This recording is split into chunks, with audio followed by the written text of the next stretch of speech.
Welcome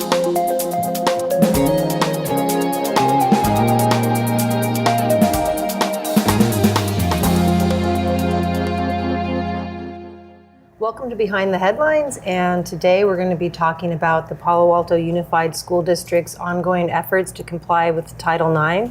Elena, you've been following this pretty closely, and this morning you reported how the U.S. Department of Education is now investigating 2 additional sexual assault reports at the Palo Alto high school. So tell us what's going on with that. Yeah, so this is new news in the OCR investigation, which has been going on for many years in the district, focusing on cases at Palo and Gunn. The investigation was resolved earlier this year, and as part of that, there's a resolution agreement that the district signed. They agreed to at least 3 years of monitoring. So under that monitoring, OCR is continuing to watch what the district is doing and has the ability to look into new cases without opening a fresh investigation. So in response to a parent complaint about 2 incidents at Palo, one of them happened in 2016 and was the one that sparked all the uproar about it this spring, involving a student who was accused of on and off-campus assaults, and then also a case from 2015, a parent who filed a complaint with OCR about these 2 new cases got this response from OCR saying we're going to look at this as part of the ongoing monitoring. So, and why weren't those looked at before? They just weren't reported before? They came after. Okay. I mean, the OCR investigation has been going on since 2013, I think. It started at Palo. So it just wasn't in that time frame that they were reported. And really, the district should have been informing OCR about any new cases, but it's unclear that if it was disclosed to them at the time they were reported. So what will they be looking at? What kinds of things during the investigation? It's really looking at how, administrators in the district responded to these reports if they failed to comply with Title IX, which has their requirements around, the investigative procedures, documenting, providing a response to the students involved and parents involved. And OCR found in many previous cases already from the past investigations that the district often failed to comply with Title IX because their investigations took too long. They didn't provide documentation. Sometimes they didn't even conduct a Title IX investigation when there should have been one. So really it's probing sort of the handling of it and seeing if there were additional failures. So based on the prior investigation, what was the school district ordered by the OCR to do? A bunch of things, a series of sort of actions from policy revisions, which they're working on and they're getting close to finishing, additional training, which administrators and staff from the high schools went through this summer and will again this fall. They were asked to do a climate survey, which the results just came out and we reported on this week, probing sort of how frequently sexual harassment happens at the high schools, how often gets reported, which they found is a pretty low rates of reporting compared to how many students are experiencing it. But I guess what I'm wondering, based on the fact that the school district is already making this kind of response, the person who filed the new complaint, parent Cathy Jordans, what is she hoping will happen? What is she hoping the OCR will tell the school district to do that it's not already doing based on prior direction? Well, one thing OCR is doing as part of the resolution agreement, or they asked the district to conduct fresh investigations into other past cases, not these 2, but and part of those investigations could be to determine if staff or administrators didn't respond properly under their obligations under Title IX, and then do they need to be disciplined? So that's one thing that could potentially happen. And Cathy Jordans, who's a Palo parent, really believes that you can't just do more training and education. These are the people in these positions, like the principal at Palo and other people in her administration, the superintendent, they've been well aware of their obligations under Title IX, particularly because they have been under investigation for years. So she thinks that, these people have to go. The people, if they're found responsible for violating Title IX, it's not enough to just commit to further training and the same sort of familiar steps that are taken after these kind of things happen. Right, and these 2 new cases, they're new for the OCR, but based on this report, but you reported them in the past, and there was a huge uproar over the October 2016. What has the school board and district staff done in regards to these 2 cases so far, if anything?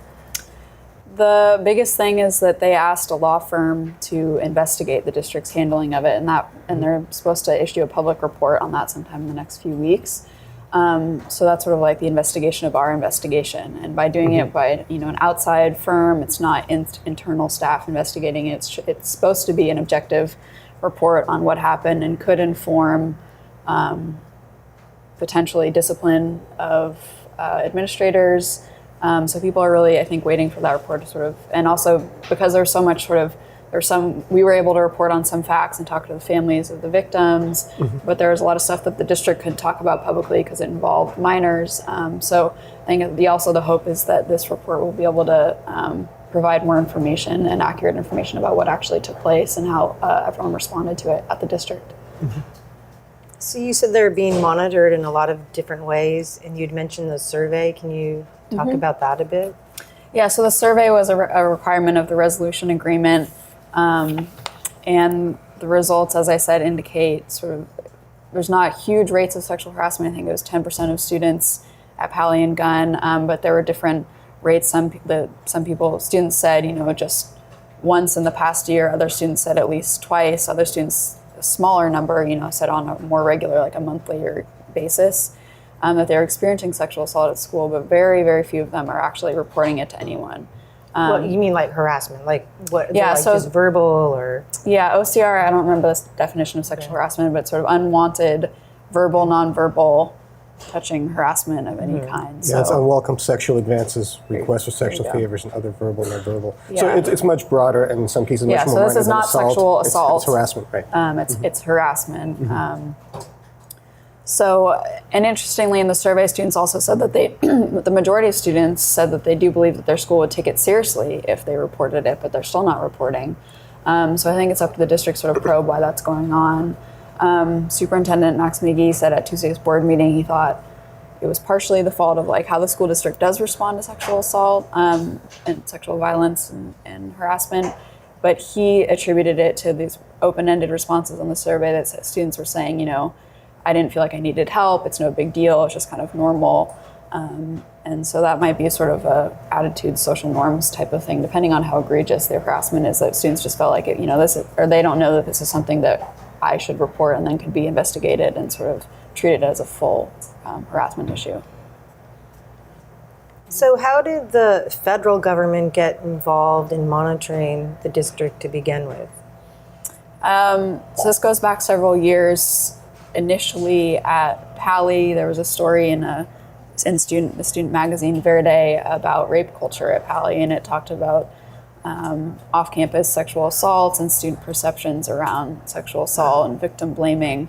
And because of that story, which got picked up and was reported on really widely in local media, OCR noticed somehow and then opened an investigation based on that. And then a family at Gunn also filed a complaint. Their daughter was this victim of relationship violence and stalking.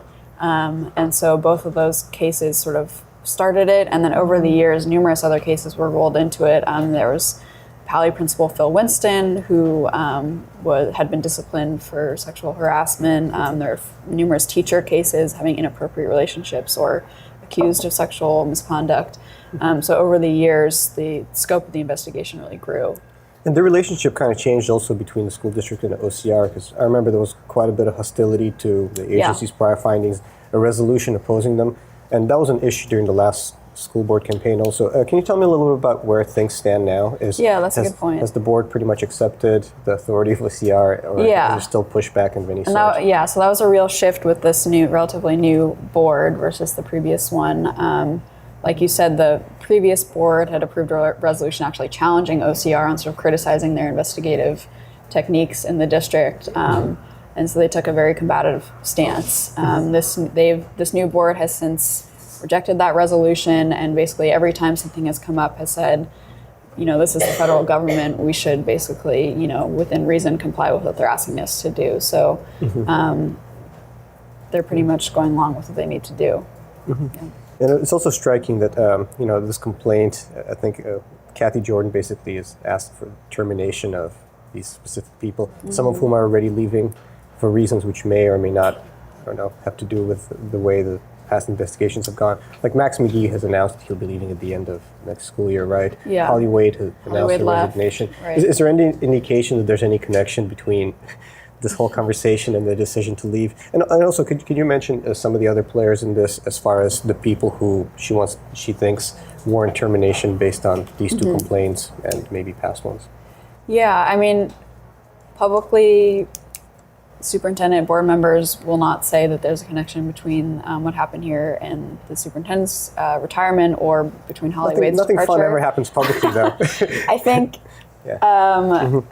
right, I mean, and that's part of the issue. Parents like Cathy Jordan are feeling like, someone needs to be held accountable for this, and it can't just be an announced resignation or retirement. It should be, this person is being held accountable for their failures in these cases, and for that reason they are being disciplined.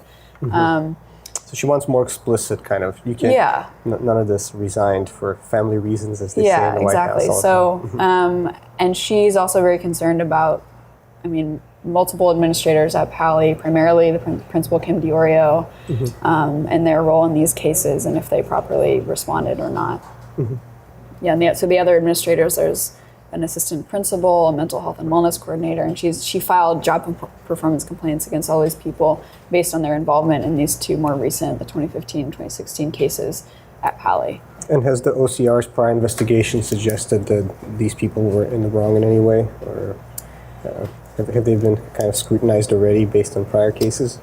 In OCR's letter of findings, which sort of detailed where the district went wrong, they did, I forget the exact wording about Kim DiOrio, but they did fault her for, in the case of Phil Winston, the former principal, she had been aware of multiple reports and kept a log of reports from other staff about sexual misconduct involving Phil Winston. And OCR did say, I don't want to misphrase it, but basically that she didn't follow her responsibility by not sort of rising that to the next level. And that's something that Cathy Jordan has also complained about, that she was well aware of his misconduct and didn't rise up to the next level. Yeah, it's an interesting decision, because if you keep a log, you can't claim ignorance, but if you don't do anything with that log, then Right. you're not I really think he doing was her anything. superior, so I'm not sure. She might have feared retaliation. Right. So that's part of it. So what are some of the next steps that will be taken? So the district is or the school board will have to approve these updated policies, all related to harassment and discrimination. That should happen sometime in the next few weeks. Also, this much anticipated report from the law firm that will illustrate sort of how the district responded to the Pali case is supposed to come out in the next few weeks. So, and then we'll see how the board is going to respond to any new information in that report. So those will be important to watch. Okay. Well, I think that wraps it up for today's Behind the Headlines. If you want to hear more, click the button below. If you want to know more about Palo Alto news, go to paloaltoonline.com.